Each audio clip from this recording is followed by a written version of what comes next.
Take a deep breath. Deep conversations are starting. Hello, everyone. Welcome to another episode of Deep Conversations by Breath Hub. I have an amazing man here. He's cool and he's handsome.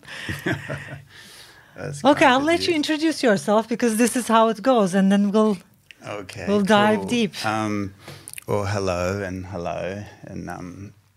my name's Andre Lopez Turner.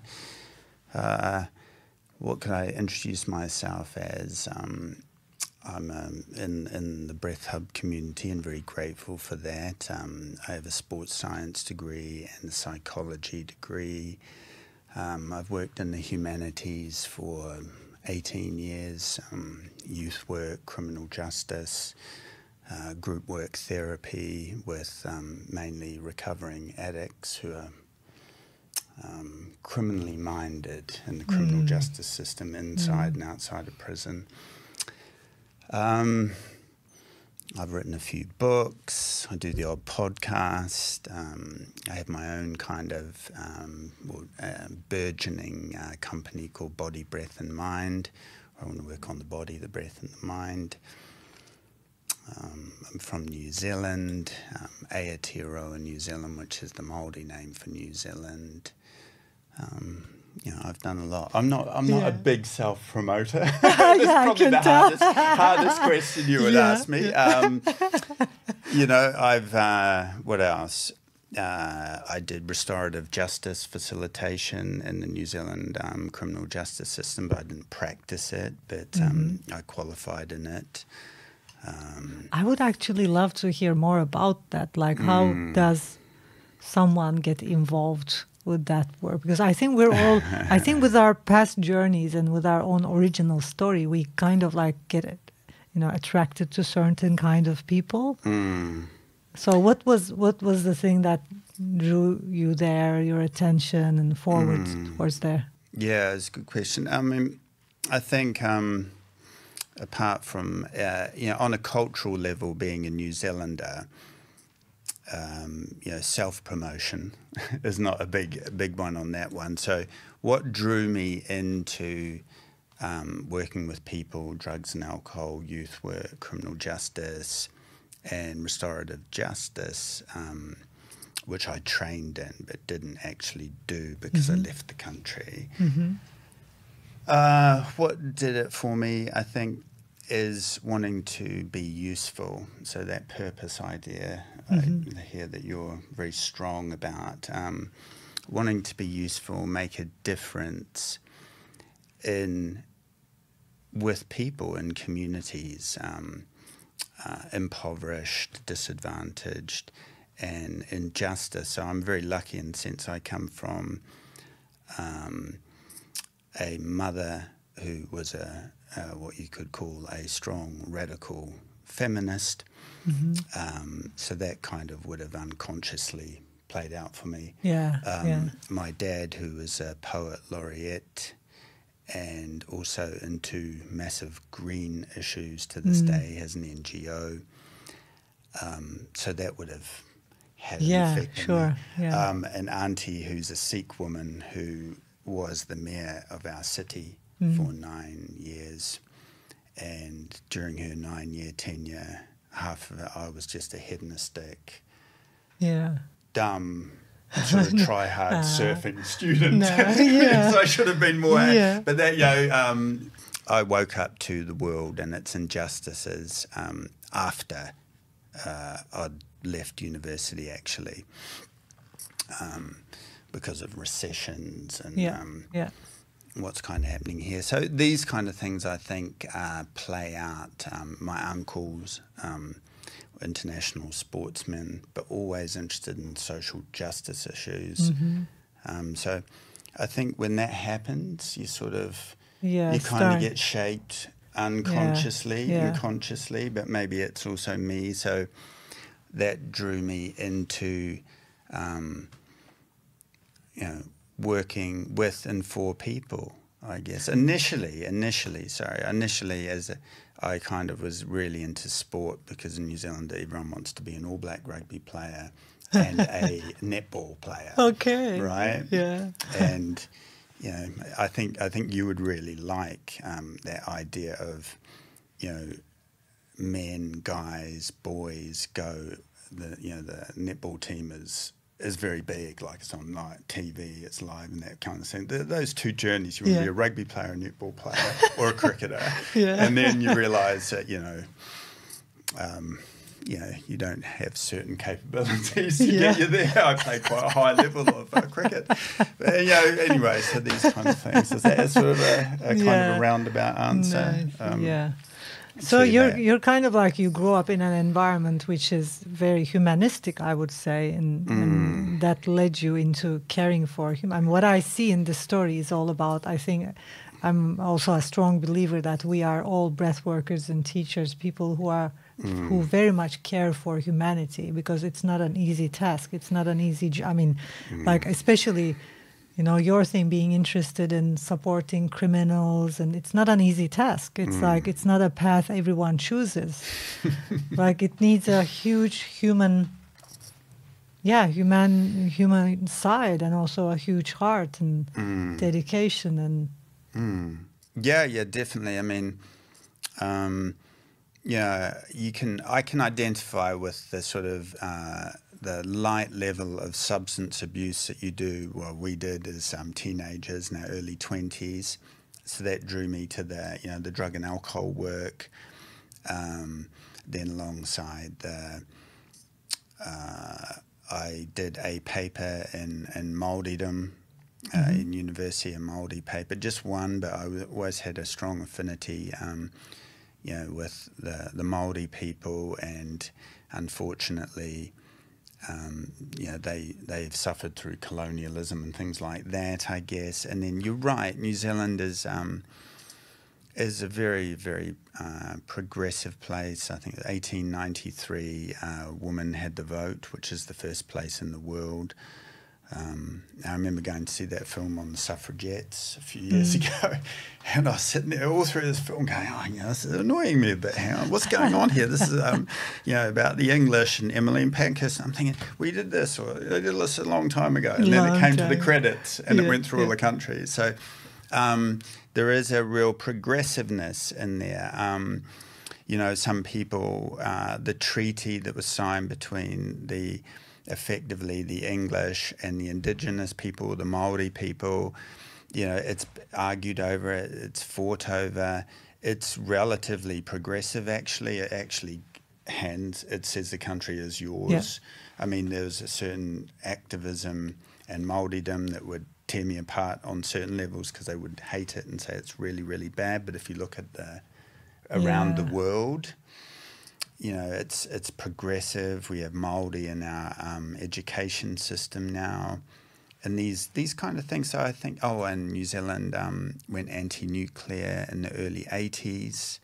I was like a little kid, but that had a significance, and we had almost a civil war about apartheid with South Africa and rugby. So many ways, New Zealand is very progressive. Now we've got a female prime minister, and I think Jacinda is our third or fourth female prime minister. She's 37. Yeah. So it is a progressive place like that. Yeah, it is. And I think that kind of rubs off. Yeah, that's kind of, It doesn't mean everyone does humanitarian work or whatever. Yeah, of there's course. all sorts of people there too. So how did your work evolve? Now you're doing mind, body, breath. Okay, so I think about 3 years ago, I'll be myself. I'm a political person. And by the way, I watched your session you did in really? Yeah, Soul Circus. You're just so much in that connection or in that space, like vibrational space. It's amazing. Oh, thank you very much. So my question is, how did you get there? Well, in terms of the breath work and the sort of maybe spirituality, etc., I think it really first started for me in about 1999 when I first went to India. And, the India is a whole cliche, isn't it? You go to India to find yourself and all of this. It's a big cliche. I was going there because of my Sikh family. You go to India and you're like... Yeah. And I was very worried actually at the time about my girlfriend at the time, because I kind of thought, oh my God, am I going to lose her to, you know, these interesting cults? You know, I saw that Harvey Keitel film, etc. But it ended up being me that kind of got interested in that when we went to Dharamshala, where the Tibetan government in exile was. And although I, at that time, very much looked the part of these kind of, you know, this hippie ideal that people were talking about, I found that we didn't share those values. It wasn't about hedonism and partying and drug taking. I got really immersed in the Tibetan government exiles, like language program, its recycling program, and its Buddhist education program. And that's kind of where it started. I learned, you know, to meditate there. I got a little bit of the pranayama knowledge. And I kind of introduced it when I did 18 years of running group work therapy in the criminal justice system and community drug and alcohol rehab centres. Yeah. You know, I had a short stint as a personal trainer before that, and this is in New Zealand. And I was always interested in breathing, because I thought I was a terrible breather. You know, I was always holding my breath. I think we all were before we started. Yeah, well, yeah. And then I used to introduce it into some of my groups in the criminal justice system and working for NGO type of organisations here. And back then, this was, you know, mindfulness, meditation, you think breath was seen to be, it didn't happen, then it came gently into the system, but then they didn't really like you doing it. Yeah. But I used to do it on the sly, secretly. But then because it's so powerful, right? To help people, and amazing. To connect with themselves, with their true selves, get out of their stories. And I don't know, I have worked with some people who had addiction problems as well, and also with orphanages a lot, you know, with girls and children. And yeah, it's just amazing what breathwork can do to just move them out of their past stories and to connect them with the moment and who they are in the moment. It's amazing to watch that. Like them, it's kind of like them taking their hat off or jacket off, you know, hat off, jacket off, or just, yeah. Well, I envy you on that level. Envy's a bad thing to do, but, you know, I'm saying it in a different way, because just to get, and I call them my guys, saying, because mainly it's guys. Yeah. And it's community drug and alcohol centres. And I got a men's group, which was against the system as well. They didn't like that. I said, we have a women's group. You know, come on, we have both. And they will never turn up. And we didn't get as deep as you, like that, or with any kind of breath work. I mean, and meditation. But to get mainly guys to sit down and meditate and just concentrate on their breath is an interesting task. So how I would do it would be, say, listen, you know, because the whole stereotype is it's for you know, really soft guys and, you know, other derogatory slurs, etc. And I would always say, look, if Mike Tyson does this and Anthony Joshua does this, That's and brilliant. some of these really cool dudes do that, let's just give it a try, you know, because they're not like wimps or anything, you know. And anyway, and ancient warriors used to do all this kind of stuff. So we didn't get as deep. Yeah, as I think you, that's why I worked with. it. The reason I think is why, you know, I worked with children, because they're much open, and they like, I mean, orphanages, you know, people, I mean, children in the orphanages are more like, I think they don't feel safe, and they're kind of like, they arrive to the session, they're half listening, and they're kind of like, what's this shit all about? You know, with that energy, talking among themselves, and then because they have to give it a try, then we start breathwork session. Then with like in 5 minutes, they get into this, and then they leave their, like I said, jackets and hats and everything from the past, and they finish the session as pure as it gets. you know, with loving eye. I love it. I just love the experience, just waking them up with loving eyes and saying thank you, you know, getting back to their selves. Because there's, I think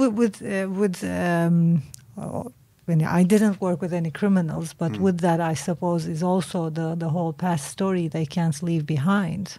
It's kind of like it's on them.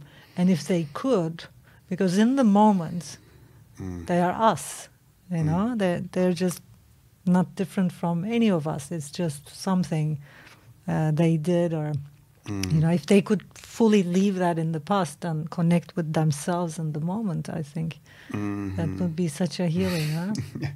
Yeah, I mean, I think it has me pondering, really, like, at that time, I left that about 4 years ago, I think, because of the politics of austerity in this country, which took like 70% of the funding out of youth rehabs and centres that we know about. And I hadn't really, you know, really got the grasp of, you know, breath work like I do now, which is, you know, evolving, because I had basic stuff. So I took a pranayama breathwork course, and I would do it very differently with, you know, the guys, mainly the guys, because I would, you know, this is drug and alcohol related petty crime. Okay. And you know, as we know, we can do lots of breathwork techniques for stimulation. So, you know, I'd think of, you know, the guys who are taking a lot of crack cocaine, you know, they want to be stimulated. That's what they really want. So we can do stuff, you know, bus streaker, breath of fire. We can, you know, we can do the tumos and things like that. But I didn't know that then. Right? You know, this was, you know, like 4 or 5 years ago.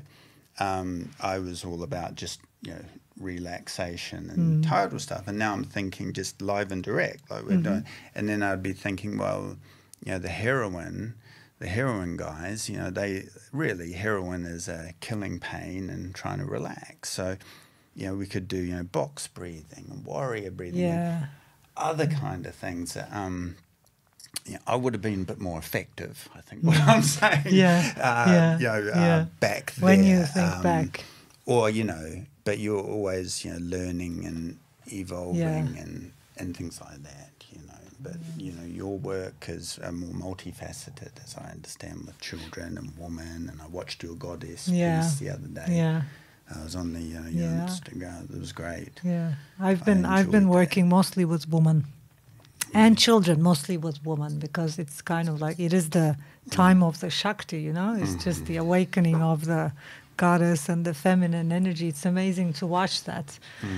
And still, many women need that. And sometimes it's like with men and women. I mean, it's obvious that men and women are different. Venus and Mars, you know, obviously. But the thing is, I mean, I don't actually like when people talk about like the world is a man-dominated environment, because I don't think it's man-dominated. I think it is because of the male energy that it brings, the Shiva energy, it brings structure and system. Men had to do this whole system because women can't.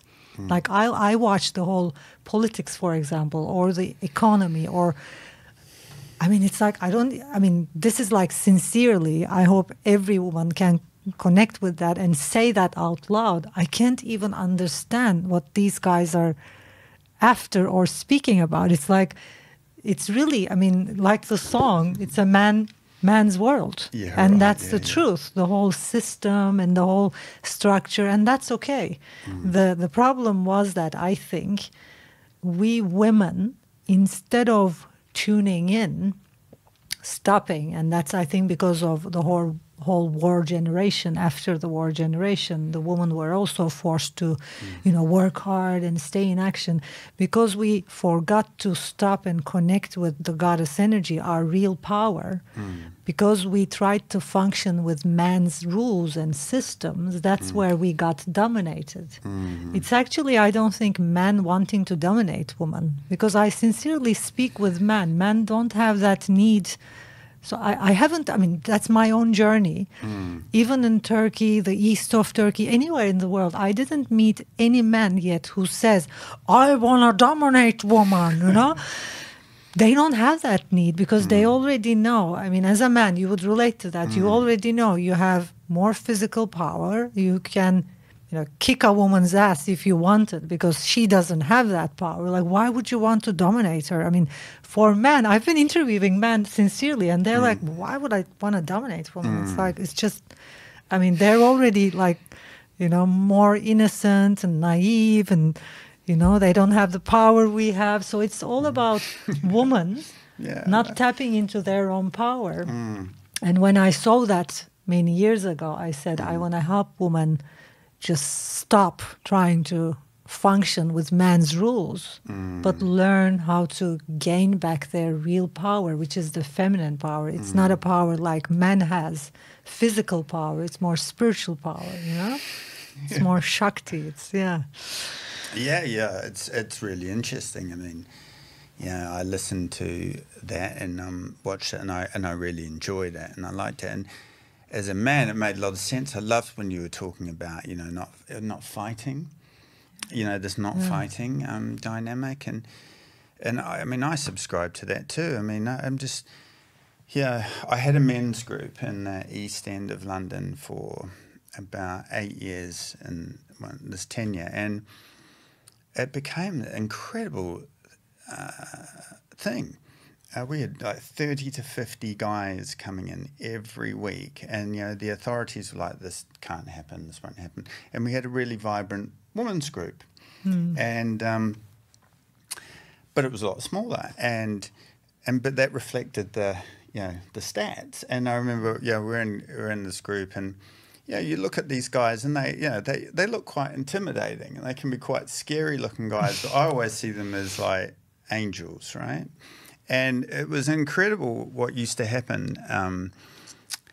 And people just wouldn't believe us.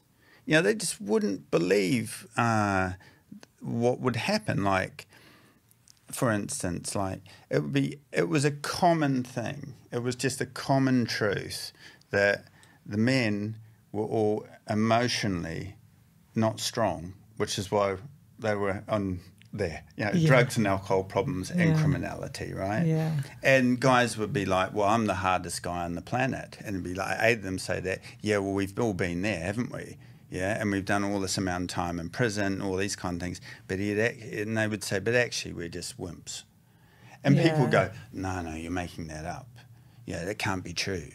That's not right. You know, you guys are just trying to extend this program or whatever. I go, no.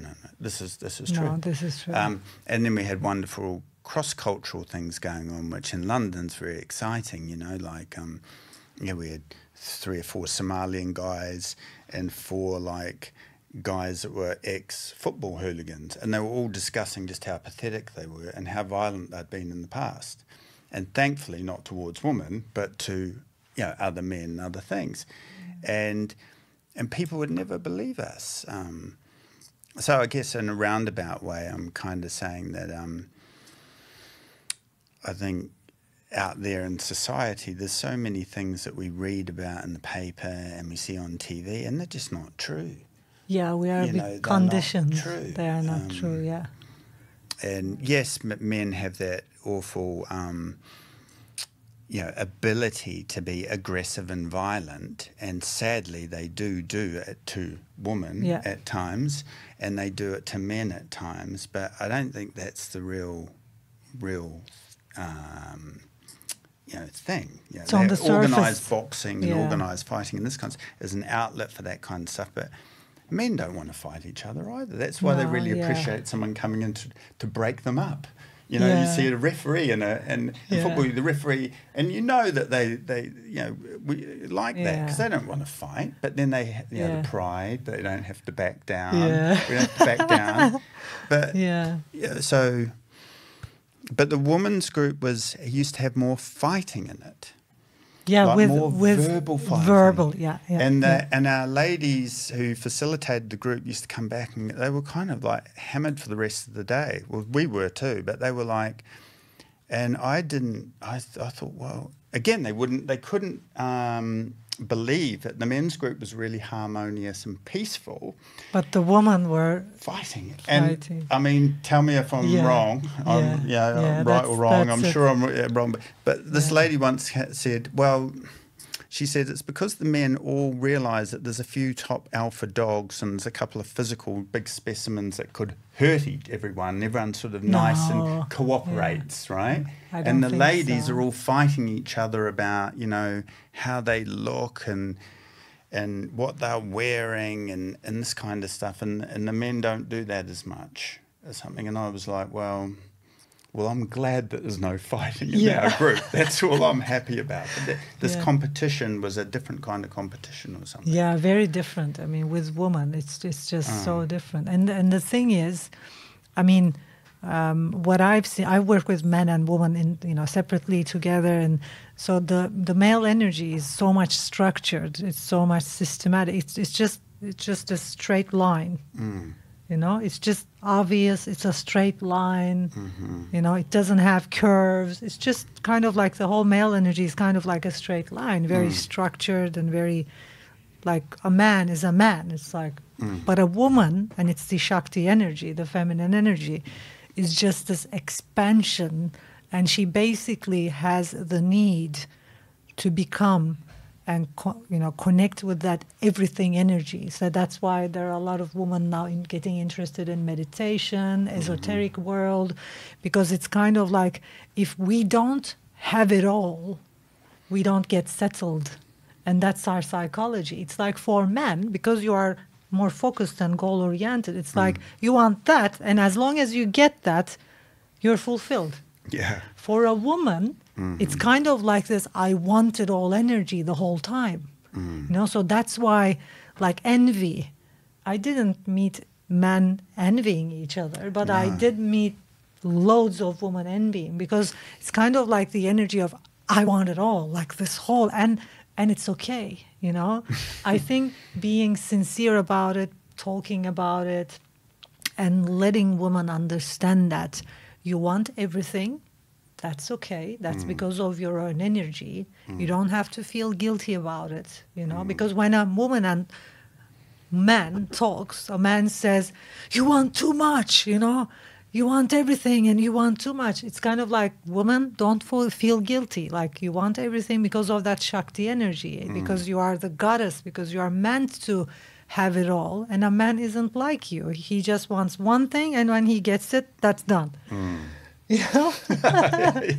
Like simple, and this whole energy. I think understanding what these two energies are about, and that's the reason why when women fight, they fight about everything and anything. Right. Because it's like, if I don't have it, it's like, as a woman, I'm not going to fulfill when I don't have like everything I want. And then when I don't, then it's kind of like this stressed energy. For men, as long as you give a man what he wants, like one thing at a time, preferably, it's all done. So that's why they can settle and calm down easier. It's I mean, I think there's just so much truth to that. I mean, guys, you know, you were saying on the self-development front, you know, guys like a mission, A to B. Yeah. And ladies are a bit more like a big ocean of love, and it's all sort of, you know, fluid and going up and down, and the guy's at the boat, and he just wants to get from one port to the next. To the other. Yeah, that's it. And you know, these. And the ladies are, let's go there, and then go there, and the guy is like, I can't do all of that. And you know, I read, I think there's a guy called David Dada who wrote a book called The Way of the Superior Man, and I mean, it's a pretty loaded title, right? And when we were setting up this women's and men's group at our work, this lady was really outraged about this, because she was telling us all these books that we needed to read. And I was like, yeah, do it. Absolutely. We'll read all of them, but there's a lot reading. And my co-colleague said, this is a book you got to read. And I was like, oh, my God, here we go. And they're getting to the big fight. And I said, well, I'll try and read both of them, right? It's not a very good title, but I did read that book, and I found it fascinating because, again, it's all about learning, right? Just that's you want to learn. I want to learn all the time until I go somewhere else, and that insight, what you were exactly describing, is in that book. And then the other thing I found illuminating, I don't know whether you agree or whatever, but a lot of the time men very much, their word is their word. They say what they think. Yeah. Whereas, and a lot of the times, ladies will say, because of that Shakti energy, it won't be exactly. So if a man Direct. tells you that he actually hates you, it's like, oh my God, he actually does hate you or loves you. But sometimes Simple a as lady that. will say they hate you, but they don't hate you. It's kind of like they don't even know what they feel most of the time. So you've got that sort of balance, and then the other thing is men love solving problems. This this A to B thing, right? Yeah. So I come in and tell my male friends this is happening. They're straight in there. The solutions are everywhere. And then if you do that boom. to your lady, i.e., I'm married, and that hit there, it's like, I do not want any solutions. I just want someone to listen. And you are terrible listeners, and but that's a fascinating insight, right? Yeah, I mean, because we have. It's very difficult as a guy. When I swim with a lot of, I swim cold water swimming every morning here in London with a lot of incredible warrior women. I mean, they're just out insanely incredible, called the water rats. And, someone has something going on, and there's like three of us guys and them, and we're straight in there with, geez, listen. Because, I've got a solution, you've got a solution. Yeah. Is that part of definitely. ladies, women's work? I think.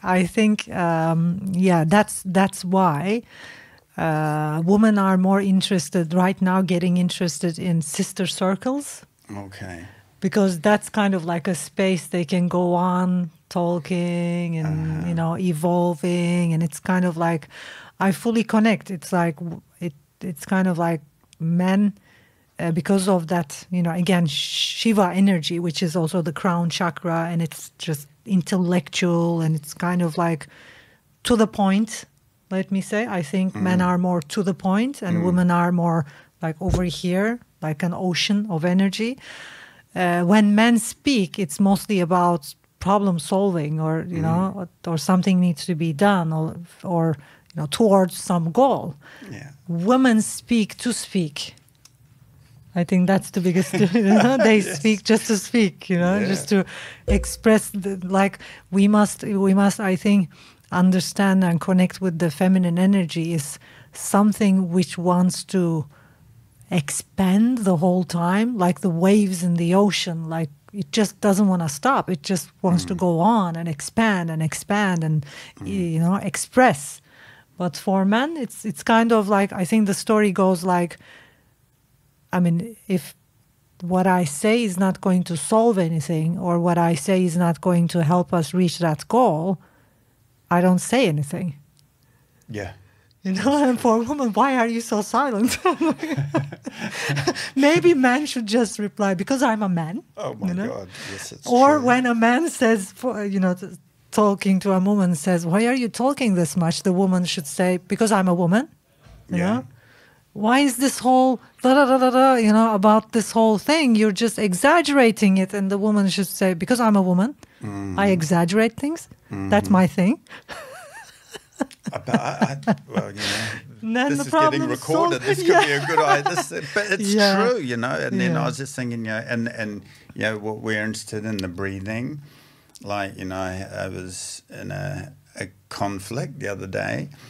And, I resorted to my my 4-7-8 breath, and for 4 hold, for 7.5 8, and then coming down to the goal.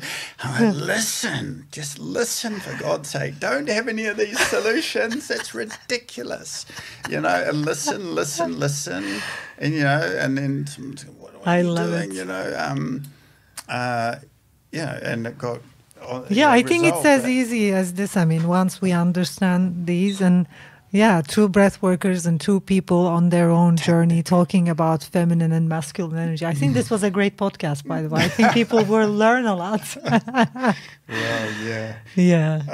I think they figure, people who are listening to this podcast right now, I think they learned a lot about the feminine and masculine energy. Which is amazing to watch. It's like, with support groups, the whole group, the lady group is very much different than the male groups, for sure. And in the breathwork world, that's why many men are drawn to Wim Hof. Like to the point, goal-oriented, brilliant. And like, I'm not drawn to Wim Hof, although I know he's doing something great. It's so much male, and women are more drawn to like the sacred breath work and connected breath work, like more feminine meditative breath work. It's also very interesting to watch what's happening in the meditation and breath work communities as well. That's very true. I mean, I must admit, Wim Hof kind of got me interested in studying breath work properly, because I'm an awful, terrible surfer. I'd love to have been a good surfer, maybe another life, but I love watching it. And all these professional surfers were talking about, people getting trapped under the water, so you got to hold your breath. And they were going, it's cool. He's a big Hoffer and he's a Wim Hofer. And I was thinking, what are they talking about? So I got on the Google. And they say now that Wim Hof.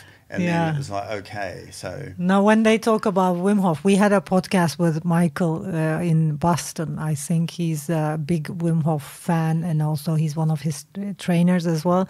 So the newest thing is Wimf, calling him Wimf. I loved it. So he's Wimf. I love it. It's brilliant.